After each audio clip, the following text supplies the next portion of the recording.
Chapter 87. Strike 6, you're out. As the doors to the elevator flung open, Michael tried to ride out of the elevator, but was clotheslined straight off the chopper by an IRA merc that was hidden from view. Michael fell to the ground as a Kalashnikov flew out of his hands. What the? They all had their assault rifles held up and ready, and then one of them ran over to Michael and kicked him straight in the gut, then kneeled down on his shoulders, with his knees pressing down on Michael's collarbone. It was the bushy eyebrow merc Michael had seen before in the van leading to the info building, and the man had his sub ready at hand, pointing it straight into Michael's face. Is he still armed? Called out one of the mercs as another one began to do a field check. He's clean. Called out the merc doing a check as he got up and walked over to Mr. Dorian. And there he was, again. The man Michael had been sizing up as the devil himself all night long. As Michael glared into Mr. Dorian's eyes, his face cringed up intense as he began hollering out the top of his lungs, "Fuck you, you evil old fucking, fuck you, fuck you." Mr. Dorian just grew a smirk as he seemed to be amused by Michael's reaction. One of his eyebrows went up, and then his face turned over to Mr. Parsley, who was standing right beside him. "You know, we should have taken care of him before. He could have done something stupid down there," said Mr. Parsley as he eyed Mr. Dorian. Mr. Dorian turned his head back around and continued to look at Michael, still holding up that eyebrow in amusement. "That was a major risk we were taking," commented Mr. Parsley again. "I don't give a shit. I thought it was funny," responded Mr. Dorian as he had himself a small chuckle. "I'm being serious here. You don't seem to... What the hell did you think you was going to do? Shoot the damn thing? That bomb is practically bulletproof. An AK-7 62mm cartridge wouldn't do much damage to it the way I've rigged it. Also, I couldn't even imagine how he would know where to start deactivating it. Now would you, son?" asked Mr. Dorian, turning back to Michael at the end to ask him that last bit as he lifted up his eyebrow higher. Michael sighed as he felt overwhelmed by everything now. Truly overwhelmed. If me and Nicky had left right after we got away from the Angel and his goons, we could have been out of the city by now. Oh. Thought Michael, feeling all bittersweet about it, then smiled up at the bushy eyebrow merc. "What are you smiling at, boyo?" pouted out the merc. Michael then tried to think of a joke.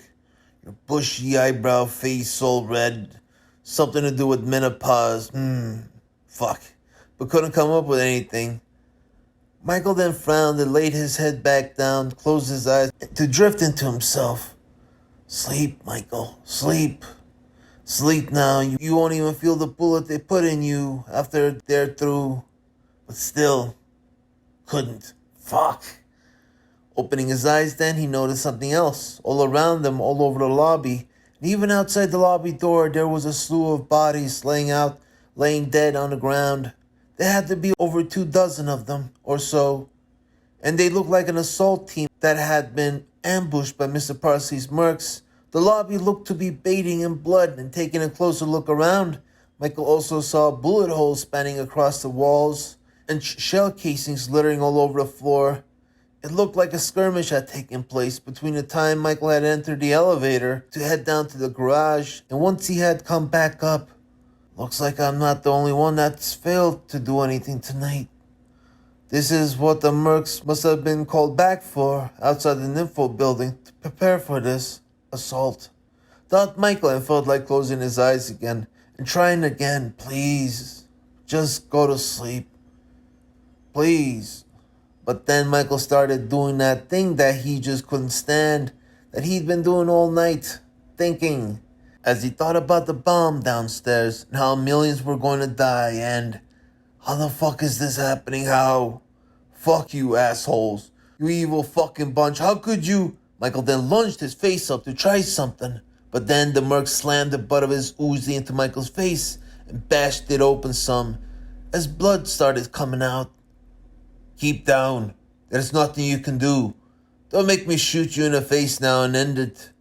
Unless that's what you want me to do, blurted out the merc on top of Michael. Michael then spat up with blood, and the spit went straight into the merc's face. He then said, "Rompus pompous, asshole." The merc then had himself a chuckle, and then slammed the butt of his Uzi twice more across Michael's skull, but was stopped by Mr. Dorian as he tried to make his third attempt.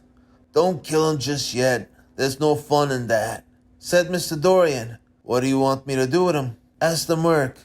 Mr. Dorian turned his head to the side while making a ticking noise with his tongue, and then said, "Shoot him in the belly. Nothing fatal, though." Michael's eyes lit up then, as he realized he was about to be shot for the first time in his life. Wait. But before Michael could make an argument, the merc got up, took out his 9mm, and shot him. Michael clenched up just before the shot, and then felt nothing. Wait, I got shot?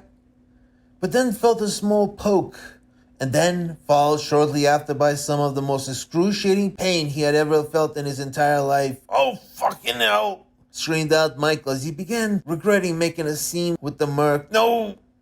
And as he continued to scream while bracing shockwave after shockwave of excruciating pain, he looked over at Mr. Dorian and felt the demons in his midst come alive again, wanting to leap out and murder him. "I tell you, son, I've been reading up on you. I've been reading up on the files Mr. Bonhoeffer had on you. Says you used to be a boxer." "Oh, shit, fucking..." Michael bellowed out again, as one of the shock waves of pain nearly had him seizure almost, as he jerked his back so acutely, he almost thought he had snapped his spine in half. "Shut up, Gabe. Stop getting so descriptive with this shit. It's making the pain feel worse." "It says you were a boxer, so shouldn't you be used to taking shots in the gut?" concluded Mr. Dorian as he grinned. Michael kept flailing about on the ground as the shock waves kept rolling through, but kept his eyes pierced on Mr. Dorian as the devil kept that grin on his face, as if though these practices were so commonplace for him. "How can you be doing all this? Who the fuck are you?" "Say, you want to know why it hurts so bad? Well, I'll tell ya. When you're shot in the gut, hydrochloric acids are released to roam out about your insides. And as the blood begins to intermix with the stomach acid, this causes fatal toxemia and extreme blood loss. So tell me, son, how does it feel?" asked Mr. Dorian as he opened up his mouth part way, all curious-like. Michael's eyes lit up red from both the pain he felt in his gut and feeling infuriated at Mr. Dorian deriding him, and tried to burst out into action and get a hold of anyone with his mitts, but once again was cut short by the merc as he butted Michael over the head with his weapon. Look at that. The boy still has fight in him. Gotta love that fighting spirit, said Mr. Dorian as Michael fell back on the floor and almost went totally limp. "Bumpus, what do I do now? Where's my rosary?" But Michael wasn't in a position to pull it out and start kissing it again. At least, I didn't really lose it. As he lay there on the floor, he continued to watch, half-consciously, everyone go about their own business while the pain kept control over his other half.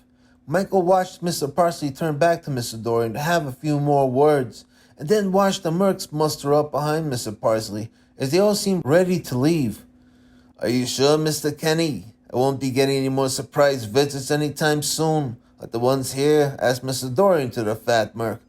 "From the info we've received, this was the only reconnaissance mission. They came unsure of what to expect. We faked the message back to their superiors, stating the place is clear.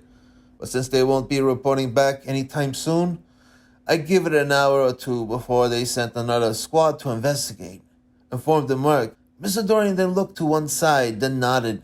"Well, that's it. Did you lock the elevators to make sure no one else tries to come down from the 54th floor?" asked Mr. Dorian, staring at the bushy eyebrow merc. "Aye," responded he. Good. You could all leave now," concluded Mr. Dorian. "Are you sure, Mr. Dorian?" asked the bushy eyebrow merc again. Mr. Dorian didn't respond. Instead, he picked up his big fat mug and stared at the merc impatiently as for his response. "All right," responded the merc as he and his men turned around to leave. Thank you for everything, Mr. Dorian. We are at great debt to everything you've done for us, said Mr. Parsley as he smiled at Mr. Dorian, a conniving smile that Michael was still able to pick up. But then Mr. Dorian whipped his head away, ignored the man as Mr. Parsley grew a frown while eyeing him bitterly. Mr. Dorian then stepped over Michael's presence, stepping over his body and walked across, headed towards the security offices where Jamil and Jalil were stationed at. As he went over to a chair, he pulled it around, sat down, and placed his attention completely on the monitors on the walls. What the hell is he doing? Thought Micah as he realized the way the man was just sitting there. It seemed like he had no plans of leaving anytime soon. He seemed tired and worn out, eyeing the monitors inside, gazing at them almost zombie-like. Then Michael saw him go for a knob, and as he turned it, it brought out the sound of what Michael guessed was still those supermodels going at it, with each other up there on the magic floor. What is he? Oh, yeah. As Michael heard the moaning and grunting of those women, he couldn't help but have himself a small chuckle in disbelief. Of course, once he did, the chuckle then aggravated the pain in his belly even further, and Mike almost busted out with another seizure. Oh, don't laugh! Michael began softly panting, taking slow and steady strides with his breath, trying all his might to control the pain. While still listening to that crap, and once he felt like he gained some control again over his senses, Michael turned his attention back onto Mr. Parsley and saw the man was chattering his teeth methodically as he seemed to be drenched in thought. Mr. Dorian, are you sure you want to fuck off? Snapped Mr. Dorian back at Mr. Parsley as he continued to gaze at the monitors and then turn up the volume. Oh, feels so good. Mr. Parsley then shook his head in disgust and then turned his attention to Michael, but for only a glance. As he continued turning his head around to head out with his men, a nagging thought came to Michael, insisting he'd make one last wisecrack at the grinning man before he'd leave. What else do I got left? Let me at least have this. Hey, judge man, you still think I got brains or what? Spat out Michael grinningly. As Mr. Parsley turned his head back to Michael, his face nodded up into itself. How old faces do in disapproval and disbelief. He seemed like he just couldn't believe just how audacious this little punk could be. So as he walked over to Michael, he crouched over and said, Son, I think you're the stupidest piece of shit I've ever had the honor of meeting. Michael grinned widened as blood began spewing out from the side of his mouth. And then Michael fell back in line with the pain. As Mr. Parsley walked out to join his men, Michael watched them leave, and then turned to eye Mr. Dorian again, now wondering what the hell was going on here. What the hell are you up to, huh?